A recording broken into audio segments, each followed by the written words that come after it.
आम प्रैक्टिस रे आम बहुत पेसेंट देखुचु यंग किंबा ओल्ड पेसेंट कर गोटे डाउट थाए जे परिस्रा मोर स्पीड ठीक होउची कि नाही। बहुत लोग भाबती जे परिस्रा मोर कमी जाइए आगठू स्लो होउची भलरे परिस्रा होउनी। तो केमिति आम जानिबा जे परिस्रार एक्चुअल स्पीड केते। डेफिनेटली सबुठु बेस्ट जज होउचंती आपण, कहीं आपण निजे जानिथिबे जे आपनकर परिस्रा आगुरु केते स्पीड होतला एबे एक्चुअली कमुची कि नाही। किंतु तापरे भी किछि जिंस अछि जोटा कि आमे आपनको टेस्ट करिकि कहू जे आपनकर परिस्रार फ्लो एक्चुअली एडेक्वेट अछि कि नाही। किछि लोकंकर परिस्रा स्पीड आगुरु बहुत अधिक थाए हठात कमिकरी आसी थाए किंतु नॉर्मल रेंज रे थाए जोटा कि ठीक अछि।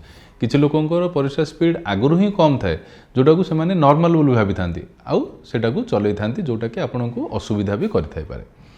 तो दुईटा होची, प्रथमे होची विजुअल फ्लो टेस्ट जो कि आप निजे जानीपारे कि आपंकर ट्रिटिंग यूरोलोजिस्ट बा डॉक्टर जानीपारे। से कौन हुए जदि आप ठिया होकि परिस्रा करूछंती तो परिस्राटा आपन केते आगरे पड़ुची। गोटे पैराबोलिक कर्व बा बेंड होकि आगे जदि दूर रे पड़ुची सेटा होची आपनकर नॉर्मल। जदि सेटा तार पाखरु आउ टिके कमुची सेटा ग्रेड 1, आउ टिके पाखरे पड़ले ग्रेड 2, आउ जदि आपनकर परिस्रा ठिया होकि कला बेले गोड़ ऊपर पड़ुची ताहले सेटा ग्रेड 3 बा सीवियर ताकू कुआ जाए। एटा जदि होउची ताहले आपण डेफिनेटली कंसल्ट करंतु यूरोलोजिस्ट को किंबा आपनकर नियरेस्ट डॉक्टर को।